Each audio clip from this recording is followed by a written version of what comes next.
নির্বাচন কমিশনের ভূমিকা হবে রেফারির ভূমিকা। আমরা সবার জন্য লেভেল প্লেয়িং ফিল্ড তৈরি করে দেব। যারা যারা খেলতে চান তারা যাতে নির্বিঘ্নে খেলতে পারেন সেই ব্যবস্থাটা করে দেব। আমরা রেফারির কাজ করব। কেউ যদি ফাউল খেলতে চান সেটা তাদের জন্য দুর্ভাগ্যের বিষয় হবে। আমি সেটা কোথায় জুন আর ডিসেম্বর 6 মাস ছিল, এখন 1-1.5 মাসের মধ্যে এসে গেছে।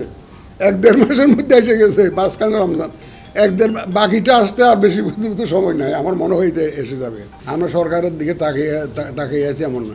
একটা জিনিস খেয়াল রাখবেন, আমরা যতই স্বাধীন হই না কেন, সরকার ছাড়া আমরা ইলেকশন করতে পারবো? আমার আর্মি লাগবে, পুলিশ লাগবে, ডিএল লাগবে, সরকারের লোকজনকে লাগবে। সরকারের সহযোগিতা ছাড়া তো ইলেকশন সম্ভব।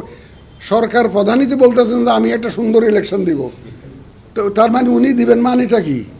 তার মানে ওনার তো দায়িত্ব তো আছে, নাইলে উনি কথা বলতেন?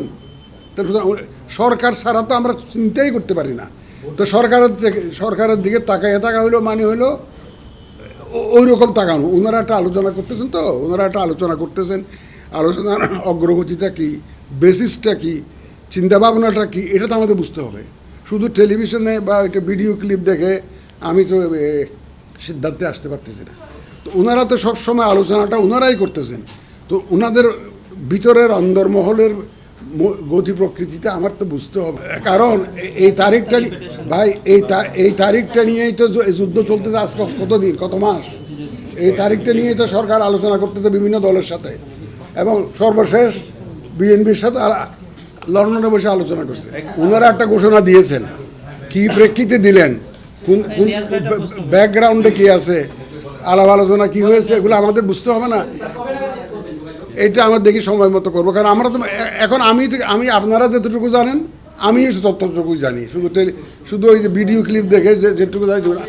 এছাড়া আমি বিস্তারিত আর কিছু জানি না। তো সব কিছু বৈঠক হয়ে আলোচনা করার দরকার হয় না। সরকারের সাথে আলোচনা করতে সব বৈঠক করে কথা হয় না।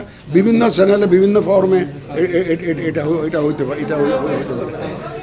আমরা ওনাদের মনোভাবটা বোঝার চেষ্টা করতে তো হবে ভাই। আমি তো এখন আপনি যেটুকু জানেন আমার নলেজ এটুকুই। নির্বাচন কমিশনের ভূমিকা হবে রেফারির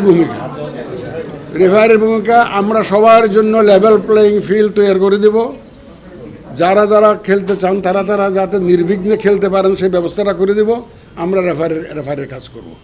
কেউ যদি ফাউল খেলতে চান সেটা তাদের জন্য দুর্ভাগ্যের বিষয় হবে। আমি সেটার জন্য আমাদের তো অনেক, আপনাদেরকেও দাওয়াত দিয়েছিলাম, আমরা অনেক এক্সারসাইজ করেছি। এখন আমাদের একটা অ্যাডভাইজারি কাউন্সিল আছে, ওনারা শিগগিরই আমাদেরকে একটা রিপোর্ট দেবেন, দিয়ে এগুলো আরপিইউতে আমাদের ইনক্লুড করতে হবে। আর we are working very fast on this. খুব দ্রুত আমরা চেষ্টা করতেছি। আপনারা আমাদের চেষ্টা সম্পর্কে জানেন, আমি আপনাদের কি বলবো, আমাদের আন্তরিকতার কোনো অভাব নেই। নানাভাবে চেষ্টা করতেছি যাতে প্রবাসীদেরকে ভোটের আওতার মধ্যে আনা যায়। আমরা চেষ্টা করেই যাচ্ছি।